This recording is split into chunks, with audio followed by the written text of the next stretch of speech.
Namaste. Good afternoon. Good afternoon. Good afternoon, sir. Very good afternoon.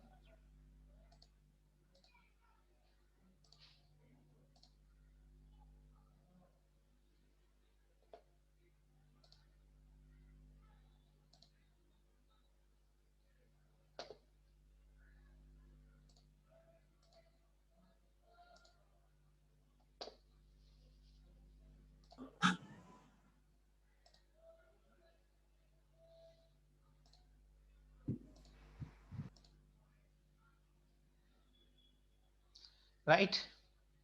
In the last class, we have talked about memories. We talked about memory and its classifications. Right.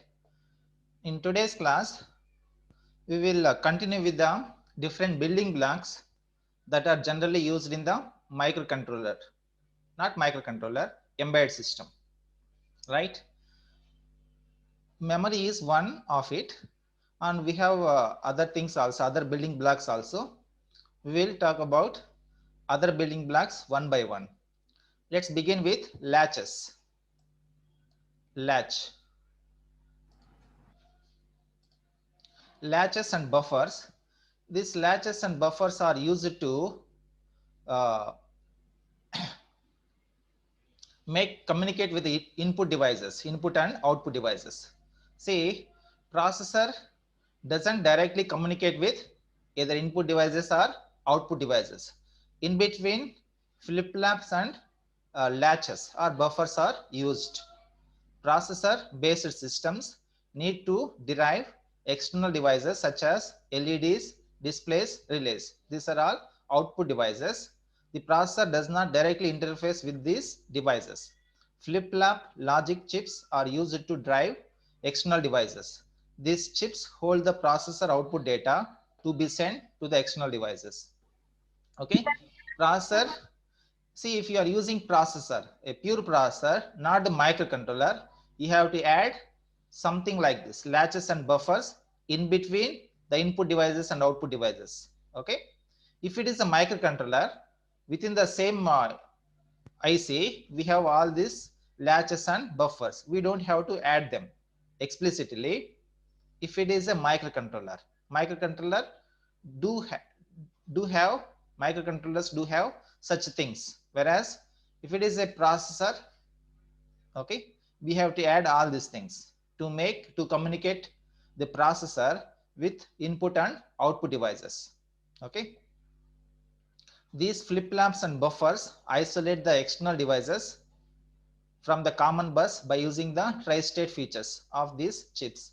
Tri-state means, see, if you want to connect more than, let's say we have in Arduino, otherwise let's say we have only one UART port. We have only one UART port and you want to connect more than one UART devices. In those cases, we use this tri-state buffers. Tri-state buffers allows us to connect to one of the many UART devices or things like that. Okay. These things, latches and buffers, are needed for processors, not for microcontrollers. Okay, microcontrollers, they come within the same chip. Okay, they have this type of things within the same chip. If it is a pure processor, then we have to have such devices, such latches and buffers. Next, crystal. As we said earlier,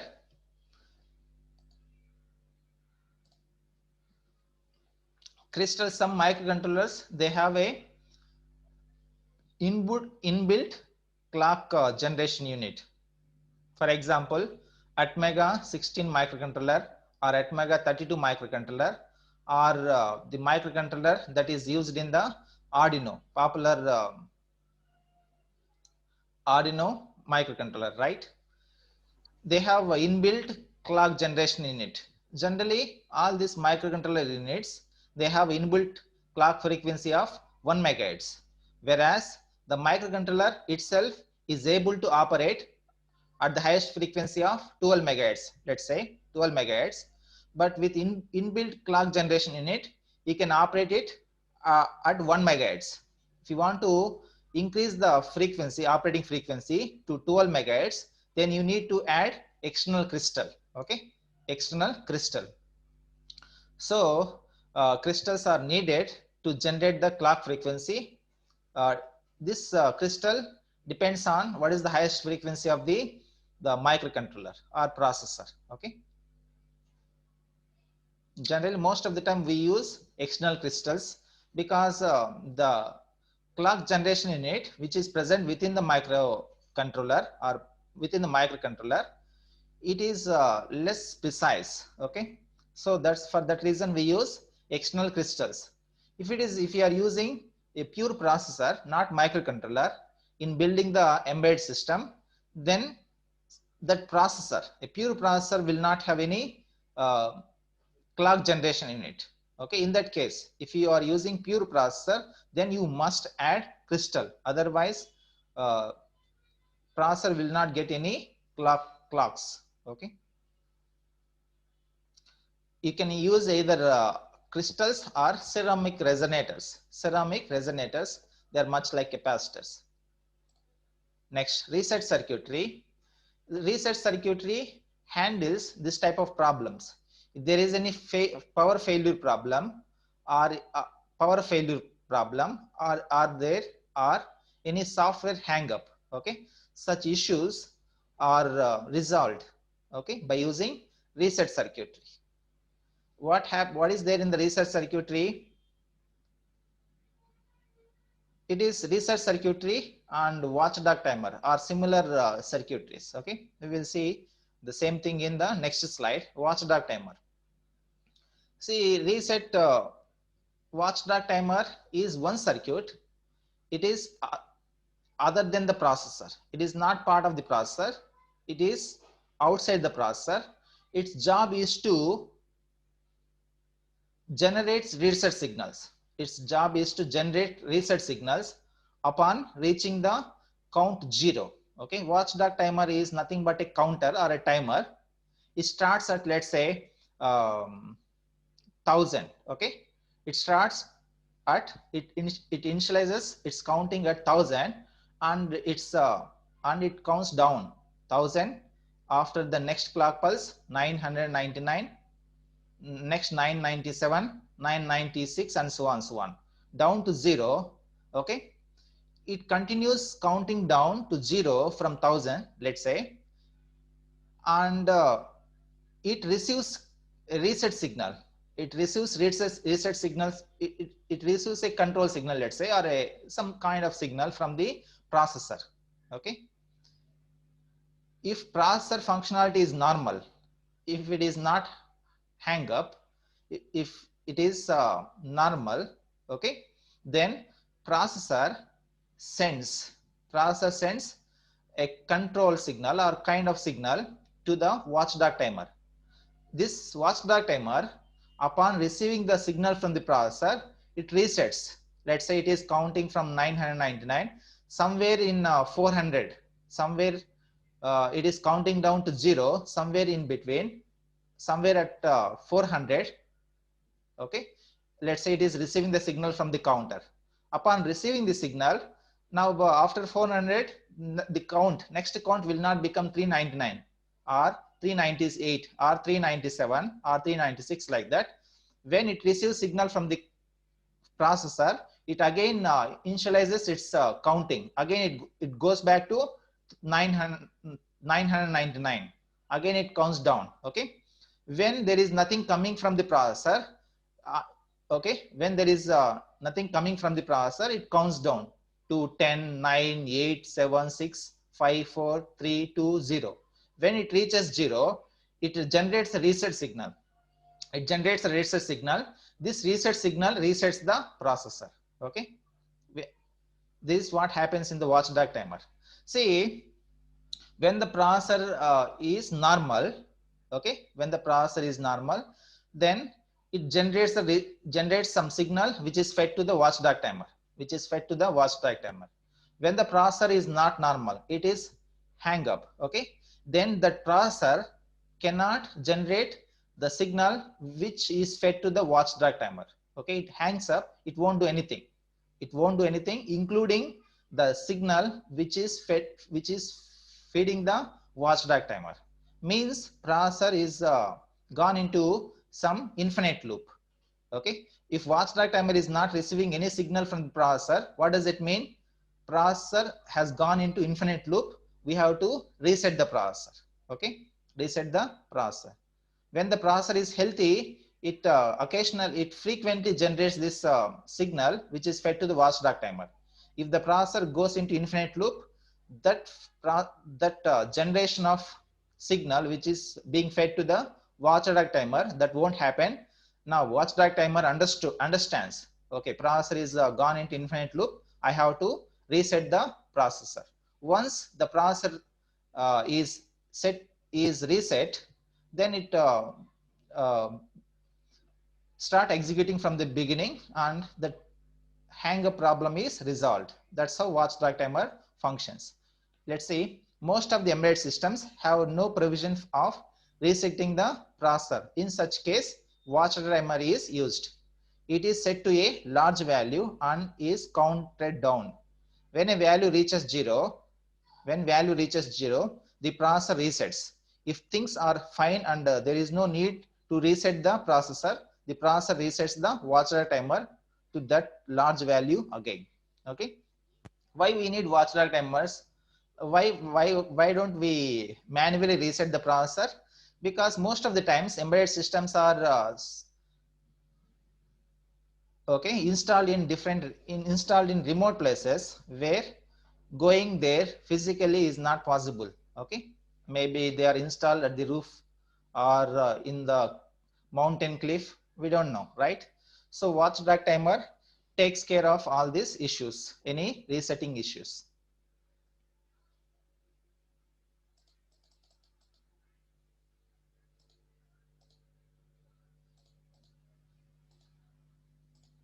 Next one is chip select logic circuit. Chip select means processor or microcontroller. Around the processor or microcontroller, we have many other ICs, many other functional chips. Now if all those chips are connected by using the same bus. Okay, think we have a processor, around the processor many ICs are used, and processor communicates with all these chips around it by using the same bus, a control bus or whatever, right? Now if the processor wants to communicate with particular IC, then how it can be done?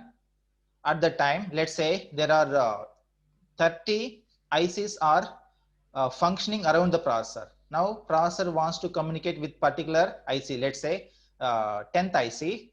Okay, then how it communicates? While communicating with the 10th IC, processor disables all other ICs. Okay, and it activates only that particular 10th IC, and communication takes place then. Okay, to disable rest of the ICs and enable only the 10th one, processor needs some logic needs to be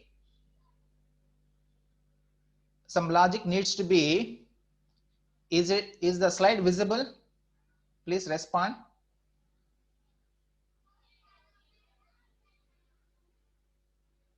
Processor needs to be there must be some circuitry which activates the 10th IC and disables rest of the ICs. That circuit is nothing but chip select logic circuit. Okay, chip select logic circuit. How it is made? By using multiplexers or decoders or encoders. Okay, let's see what is there in the, let's read what is there in the slide. In the processor based systems, many digital chips share common bus. To carry out transaction with a particular chip, the processor must be able to uniquely identify the chip. Okay, uniquely identify the chip means each IC is given one address. That's what it is. The processor performs this identification through a signal called chip select signal. Okay, chip select signal. This signal is available to all devices connected to the bus, and it is of either high or low level. the chip select signal is either low or high level. Okay, this signal can be generated using decoder, encoder, multiplexer, those circuits. Okay, next one is this ADC and DACs. We know the most of the time the signals which are to be processed, they are analog in nature. Okay, most of the sensors, they are analog in nature, and we want to process such analog signal in a digital system called processor. Okay, and processor cannot process directly these analog signals. So what we have to do is we have to convert these analog signals before they are processed in the processor, digital processor. That conversion takes place in analog to digital conversion, digital converter. Okay, in some processor does not have this ADC. A pure processor, not a microcontroller, a pure processor does not have any ADC built onto it. We have to add externally these ADCs. The same thing with DACs, digital to analog converter. Okay, the processor produces results in digital manner, and if you want to use them in output devices, some output devices are analog output devices, we have to convert back the digital signal to analog signal. So ADC and DACs are they are not present in the processor. Okay, in recent microcontrollers, these units ADCs are present. Okay, ADCs are present within the microcontroller. Some microcontrollers, they don't have any DACs. We have to externally add digital to analog converters. Okay, so embedded systems receive their inputs from the external world in the form of analog signals. An analog signal, what is the analog signal? Amplitude varies continuously. Okay, amplitude varies continuously, needs to be converted into digital signal, as processor only takes digital signals, a series of ones and zeros represented by voltages. Thus, these conversions are performed by analog to digital converter and the reverse conversion of digital to analog. Okay, digital to analog, DAC, right? That's what ADC and DAC is. So this is one building block, one important building block in embedded systems. We are talking about building blocks only.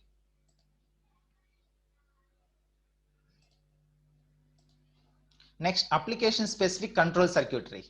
Application specific control circuitry. For example, if you want to drive the relay, you cannot directly take the connections from the processor or microcontroller. Relay cannot be driven directly from the microcontroller. You need to have some driver circuits. If it is a small motor, if it is a relay, or some voltage divider circuits for the sensors, if the voltage that is coming is very high voltage, we have to add some dividers, voltage dividers. Okay, there are some circuitry we need again and again in the building of embedded systems. Those circuitry, that circuitry is not necessary for every embedded system building. Okay, it depends on the application. Such application circuits are needed. For example, the control circuitry or relay controller. Okay, relay controller or motor controller. These are the application specific control circuitry. Okay, since we are dealing with embedded systems which can be application specific, so such circuitry is needed which can handle specific applications. Devices which need include sensor and transducers, okay, to obtain the real world from external sources. This is what transducer is. Relays to control external circuitry, and various input devices such as keyboards, functional keypads. If you want to interface keyboards, small keyboards, we have to use external circuitry. Okay, to control all these devices, we need circuitry to interface them with the processor. You may think application specific circuitry as interface circuitry. Okay, some certain devices cannot be directly connected to the processor or microcontroller. They need some interfacing units. They are nothing but these interfacing circuits. Okay, for example, relay drivers or motor drivers and things like that. Means we need to use transistors. If you cannot drive relay directly, okay, you drive relays or motors through transistors. Those transistors or circuits are called application specific circuits. Next, display units. Now we have different types of displays. We have different types of displays like LCD displays or LED displays. LCD displays we have in 2-line displays or 4-line displays. Okay, and we have to write programs to control these displays also. Okay, we have read signal, write signal, select signal, and so on so on. Let's say embedded systems that require user interactions must have display units, which can be either liquid crystal displays called LCDs. They come in various forms such as 2-line displays with 8 characters per line or 4-line displays with 12 characters per line. In our lab also we use oscilloscopes or function generators. They use 2-line displays or 4-line displays, okay, LCD displays. And some function generators, they use BC 7-segment displays to show the frequency. Maybe 10 kilohertz, they use what? 7-segment displays. Another kind is a touch screen like that of automatic teller machine, ATM machines, which is more user friendly. Displays may be a touch screen displays. This can be integrated either the embedded systems, either in the embedded system with a special software called LCD driver for displaying the data on LCDs. Okay, they may use a separate IC called LCD driver. If it is a small LCD, we can drive directly with the microcontroller with a special LCD program. Okay. Next, light emitting diodes. Light emitting diodes are another type of output devices. With the light emitting diodes, means LEDs, we cannot show much, we cannot display much information, only either one register, one, either something is on or something is on or off. Okay, that much only we can show. Some of the embedded systems use LED indicators to provide status information. Generally, LED indicators are used to show or display status information like whether power is on or power is off, if temperature gone above a threshold value or is it below the threshold value. To show such information, we use these LED indicators. Okay, and they are also available in different colors like red LEDs, green LEDs, yellow LEDs, and so on. Okay. Next, keypad. Keypad, we have keypad, small keypad like 4x4 keypads. There we have all the numbers 0, 1, 2, 3. Okay.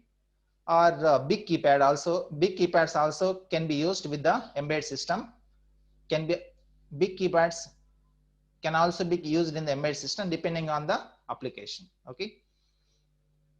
Next is communication interfaces. Communication interfaces.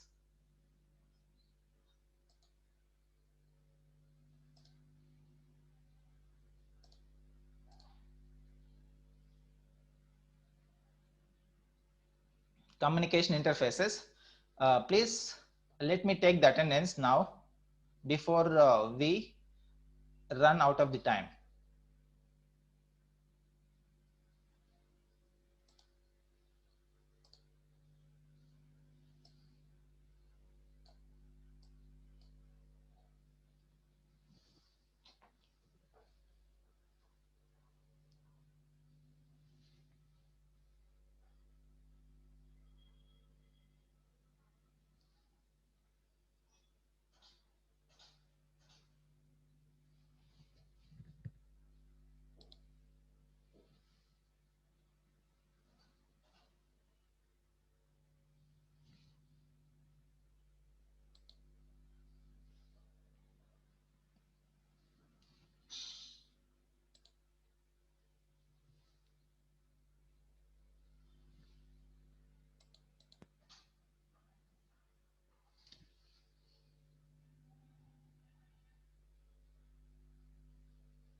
right?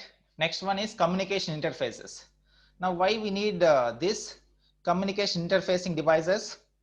If the embedded system wants to talk with another embedded system or with a computer, okay, then we must have some interfacing mechanism, that communication. We have to establish communication between your embedded system and the another embedded system or another computer. Okay, we have this type of communication interfaces like UART, USB, I2C, SPI. These are all wired communications. We also have Bluetooth and Wi-Fi. These are wireless communication. Other than these two, we have Zigbee also. Okay, it depends. Now, embedded systems need to interface with external devices. Thus, they need communication interfaces. Most processors provide a serial interface to send and receive data. In in in Arduino, we have SPI, I2C, UART. Okay, these interfaces. Networked embedded systems. Networked embedded systems means the embedded systems which can communicate themselves among themselves. Okay, these are networked embedded systems, are provided with Ethernet also. Internet, just like we have internet port with our laptop, just like that. Some embedded systems, they have this Ethernet interface also.